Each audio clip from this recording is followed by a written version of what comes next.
अस्सलामुअलैकुम। मोहम्मद अज़हर सिद्दीक अपने programme math views के साथ हाज़िर खिदमत है। चीज़ें तब्दील हो रही हैं और सियासत और अदालत के उफ़क़ पर आने वाले दिनों में बहुत हंगामा खेज़ गहमा गहमी रहनी है।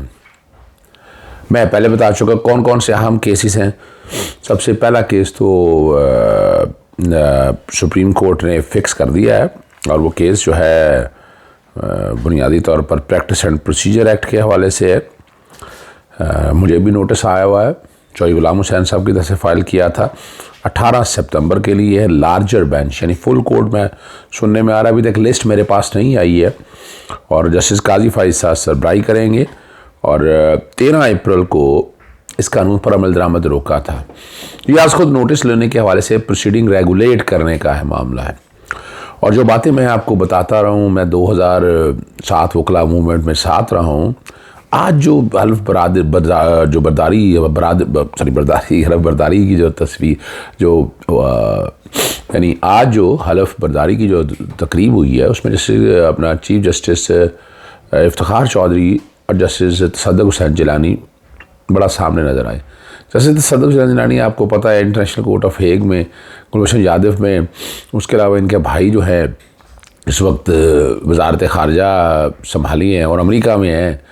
तो आप समझ सकते हैं कि वो क्यों अहम है। इस तरह इफ्तिखार चौधरी साहब को तो मैंने आपको कहा था 2 एजेंडे थे लॉयर्स मूवमेंट में। एक था इफ्तिखार चौधरी को अपना जनरल परवेज़ मुशर्रफ को हटाना और आगे जजेस अपनी मर्ज़ी के लाना। ये और आज उन जिस तरह की प्रोटोकॉल या इज़्ज़त उन्होंने आज मिली बिल्कुल मिलनी चाहिए उन्हें, मैं ये नहीं कह रहा, लेकिन जो सच मुझे पता है तो वो तो मैंने फिर बताने हैं आप लोगों को ताकि पता चल सके आज उस तकरीब में क्या हुआ, क्या गैर मामूली बातें हुई और आने वाले दिनों में क्या होगा। लेकिन दो जो बातें हैं वो बड़ी ज़बरदस्त है। वो पहले मैं करना चाहूँगा, एक तो चौधरी परवेज़ लाई को डिस्चार्ज कर दिया मैजिस्ट्रेट ने। वो केस बनता ही नहीं था।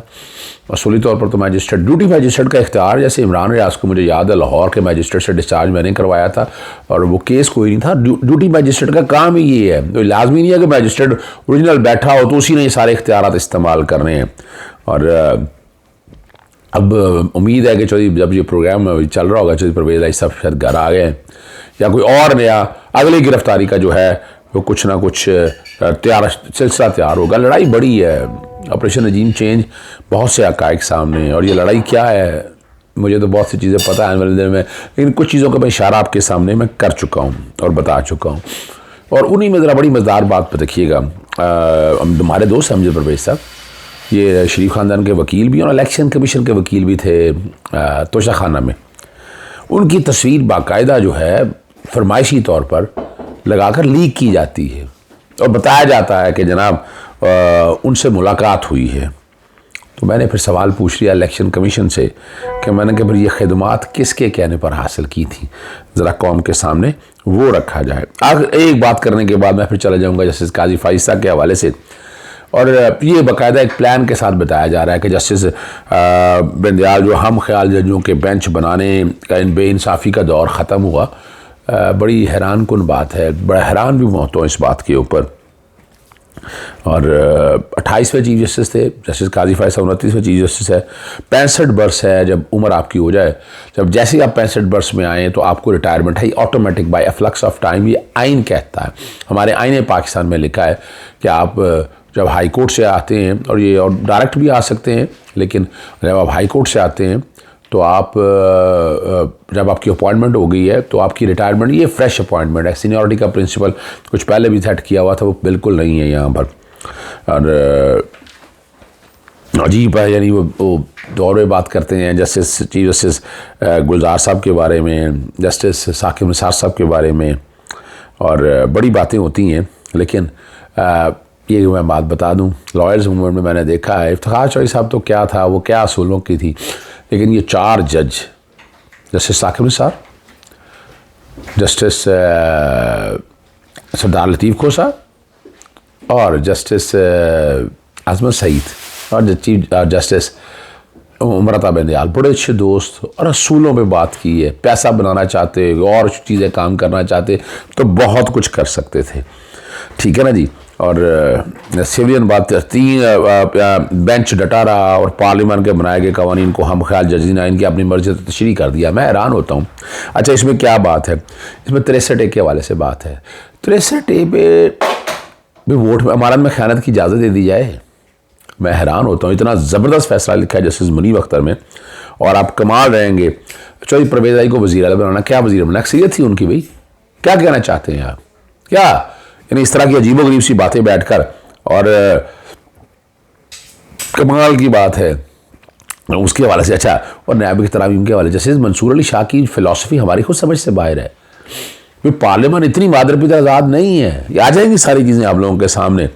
और अच्छा, वहाँ यही जा रहा है कि जनवरी 2017 से इस्टेब्लिशमेंट के साथ गठजोड़ में अब ये नाम लिख रहे हैं जस्टिस साकिब निसार, उमर ताब बिंदयाल और इमरान खान के जो हक़ाइक़ सामने है वो सामने। और इसमें जो लिखा हुआ है कि जनाब अपना कभी नवाज शरीफ बता सका एसेट की डिटेलें? आप बता दें, आप खुद बता दें, को मनी डिटेल दे सका आज तक? अच्छा नहीं लगता इन बातों को। हक़ाइक़ की तरफ बात बताएं कि उसके पास ये है वो ज़राए जिनसे वो ख़रीदा गया। कौन है ज़राए? किधर है वो ज़राए? मुझे तो आज तक नज़र नहीं। आप बता दें कहाँ है ज़राए, वो कैसे ख़रीदे? इशू अकामा का नहीं है। अकामा में देखिए, बुनियादी तौर पर तो अकामा अगर लिया है तो आप मुलाजमत के तौर पर आपने अकामा लिया है। जब आपने वो तनख्वाह ले रहे हैं तो तनख्वाह बतानी है, वरना तो अकामा आप ले नहीं सकते। वरना तो बताए ना, अकामा आप ले सकते हैं, बिल्कुल अकामा नहीं आप ले सकते।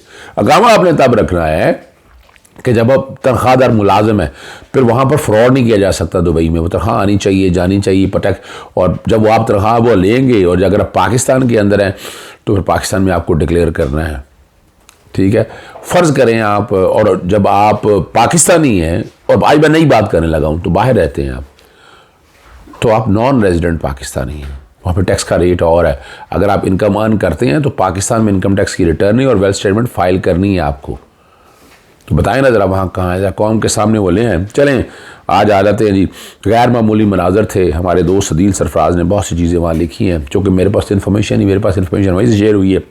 और ईवान सदर के इकबाल हाल में हुई। तमाम जजेस अपने अहल खाना के साथ मौजूद रहे। जस्टिस जाजुल हसन भी आया, जस्टिस मुनीब अख्तर भी, जस्टिस मज़ार अली अकबर नकवी भी। ये सब जजेस आप वहाँ पर हाल में दाखिल हुए और अदलिया से जो है ना, जो हमें यकजहती का पैगाम जो है वो उन्होंने दिया। बहुत से लोग थे वहाँ पर, लेकिन काबिल तवज्जो बात जो मैंने चीफ जस्टिस सबका चीफ जस्टिस इफ्तिखार मोहम्मद चौधरी और जस्टिस तसद्दुक़ जलानी थे। और सुप्रीम कोर्ट के जाबका जज जो है ना, जस्टिस मकबूल बाकर, आज का निगरान वज़ीर आला, जो पॉलिटिकल विक्टिमाइजेशन का कहते थे, पिछले 1.5 साल में क्या कुछ और इसी गवर्नमेंट का जिसने पॉलिटिकल विक्टिमाइजेशन की और उसके बाद उस निगरान हुकूमत में आज उसका हिस्सा बने हुए। जस्टिस मज़हर आलम मियाँ खैल, जस्टिस दोस्त मोहम्मद, जस्टिस मंजूर मलिक, ये पुराने वो जजेस हैं जो इफ्तिखार हुए चौधरी साहब के दौर से भर्ती किए हुए थे। और जो ज़बरदस्त बात है, chief of the army staff general Asim Munir भी आए, DGI उनके साथ थे, और बाकी वज़रा वगैरह सबसे वो मिले। सदर मुमलिकत और वज़ीर निगरान वज़ीर और जस्टिस काजी फैसा एक साथ हाल में पहुँचे और कुर्सियों पे आए। 3 कुर्सियाँ लगी हुई थी, और होता यही है दरमियान में सदर मुमलिकत, दाएँ जानब वज़ीर आज़म और बाएँ जानब जो है जस्टिस काजी फैसा हलफ लेना होता है। और बाकायदा वो तरीक़ाकार है, फतवा हुआ, नोटिफिकेशन पढ़ा जाता है। और इस दौरान जस्टिस काजी फैसल जो बात गैर मामूली है, वो तस्वीर मैंने बैकग्राउंड पे लगा दी है। उन्होंने अपनी अहलिया को, ये गैर मामूली काम इस तरह से कह सकते हैं कि अपनी अहलिया को बुलाया, जब हलफ लिया तो वो साथ खड़ी थी। और मिसेज सरीना है ईसा जो है, और मुबारक दी, मुस्कुराहटों का तबादला होता रहा, सब जो बात होते रहा है ना जी। जनरल आसिम मुनीर ने मुबारकबाद दी, मुस्कुराते हुए उनका शुक्रिया अदा किया। ठीक है ना, 2 पीस मलबूस साथ खड़े। DGI ने पहले अपना तारुफ कराया, फिर मुबारकबाद दी। सिर्फ चीफ जस्टिस ने सिर्फ थैंक यू बोला और आगे बढ़ गए। अब ये अपना बड़ी बात है, अपनी बेगम के साथ इस तरह का बहुत ज़बरदस्त मज़ा आया। खड़े रहे और साथ उनका हाथ पकड़ के साथ ही चले और इकट्ठे रहे, और महव गुफ्तगू, सारे आसपास दोस्त अहबाब जो सारे वो चले अपनी जगह जो बात। ठीक है जी, लंबी कतारें थी मिलने की, उनसे मुलाकातें होती रही। जस्टिस काजी फैसा ने हाथ नहीं किसी का मिलाया, लेकिन बाकी जो हैं सदर, उनका काम है, वो सियासी आदमी है, और बहुत से लोग गुफ्तगू करते रहे। और बड़ी ज़बरदस्त बात है, जस्टिस मिला जस्टिस मंसूर अली शाह एक साथ खड़े नज़र आए, जस्टिस जाजुल हसन, जस्टिस मुनीब अख्तर एक साथ खड़े नज़र आए और सीनियर जज से एक सवाल किया अदील सरफराज ने, और उन्होंने कहा जी एक मुस्बत तब्दीली आएगी, और पुरअतमाद लहजे में उन्होंने कहा कुछ जजेस के ख़िलाफ़ इंतकामी कार्रवाई नहीं तो करने जा रहे। तो उन्होंने कहा एक बात बता दूं, आप गलत साबित होंगे, आपको अंदाज़ा नहीं काजी साहब ने गुज़श्ता एक हफ्ते दौरान कितनी ग्रेस और बड़ेपन का मुजाहरा किया। और जस्टिस मुनीब से भी सवाल किया उन्होंने, क्या आज जजेस की फुल कोर्ट मीटिंग हो रही है? वो जवाब में बोले बड़े साहब से पूछें, मुझे तो इल्म नहीं, यानी चीफ जस्टिस साहब से पूछें। जस्टिस मज़ार अली लकवी साहब, ये बड़ा बहुत ज़बरदस्त अल्फाज है उनके कि आप सुप्रीम कोर्ट तब्दीली से कितने उम्मीद है? तो उन्होंने बोला मैंने अपना मामला अल्लाह पर छोड़ दिया। ये आप जस्टिस मज़ार अली लकवी ने बुरी एक कैंपेन शुरू हुई इनके खिलाफ एक रेफरेंस के हवाले से, बड़ी यानी, और ये दबंग जज है, मैं आज भी इनका कायल हूँ। इस बंदे ने, इस इंसान ने लाहौर हाई कोर्ट में जिस तरह जजी की है, अल्लाह ताला इसको ज़िंदगी और सेहत दे इंसाफ को। जस्टिस मज़ार अली लकवी को जस्टिस सरदार तारक मसूद से पूछा, उन्होंने कहा जी काफ़ी रेफरेंस आए हैं और वापस चले गए बाकी reference, justice Umar Ata Bandial, justice Yasir, justice Saqib Nisar और जस्टिस मज़ार अली लकवी के खिलाफ कह रही मैं रेफरेंस पढ़ रहा हूँ। और जस्टिस मंसूर अली शाह साहब भी सवाल उन्होंने किया, बोले उम्मीद है कि आप आइनी मामला पर जज के साथ मशावरत होगी। और फुल कोर्ट की मीटिंग के बारे में सवाल किया चीफ जस्टिस साहब से और वो बैठ गए और वो चले गए। अब आखिर में सिर्फ एक बात मैं कह दूंगा, ये एक ऐसा दौर है, 3 बातें आपने याद रखनी हैं। ये हो नहीं सकता कि तारीखी तौर पर इफ्तिखार चौधरी साहब के दौर में बड़े फैसले हुए, बाद में बड़ा सुनते रहे कि सारे रिवर्स होंगे, फिर और दौर में आए सारे रिवर्स होंगे। मैंने पाकिस्तानी अदलिया की तारीख में ऐसा नहीं देखा और ये मैं देख भी नहीं रहा।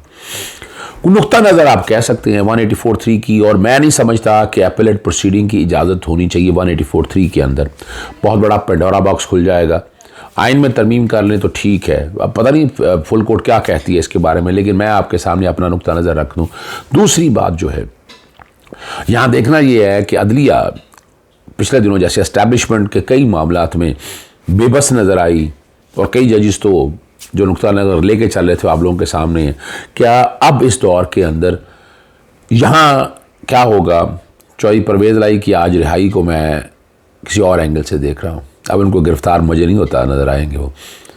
आगे इमरान खान के साथ जो ज़्यादतियाँ हो रही हैं, जो 9 मई के वाक़े और जो बाकियों के हवाले से, वहाँ ह्यूमन राइट्स के हवाले से आपको एक्टिव नज़र आएंगे और नहीं आएंगे। और अगर कुछ एस्टैब्लिशमेंट के साथ आगे पीछे बातें हुई तो फिर कुछ तैयारी सुनने में आ रहा है, कुछ तैयारी हुई है, तो वो यानी गेम इज़ ऑन, हालात नज़र आएंगे। 90 दिन के मामले में जो मुझे अभी तक इतला है, अभी तक सुप्रीम कोर्ट ने पटिशन नहीं लगाई है, एतराज़ लगा दी है। इससे मतलब है माइंड क्लियर है कि सुप्रीम कोर्ट इस मैटर में अभी फ़िलहाल टेकअप नहीं करेगी। हाई कोर्ट जाएगा, मैंने हाई कोर्ट की पटिशन तैयार कर ली है और हाई कोर्ट हम जाएंगे। आगे 9 मई के हवाले से जैसे मैंने बातें सामने रख दी हैं, अगर कोई हालात जैसे चलाना चाहें, यानी इंटरनेशनल इस्टेब्लिशमेंट क्या चाहती है, लोकल इस्टेब्लिशमेंट क्या चाहती है, अगर ये सारे हालात किसी एक जगह ना चले तो फिर कोई पता नहीं दमादम मस्त कलम। तो बस इजाज़त चाहता हूँ। अस्सलाम वालेकुम, अल्लाह हाफ़िज़। पाकिस्तान जिंदाबाद।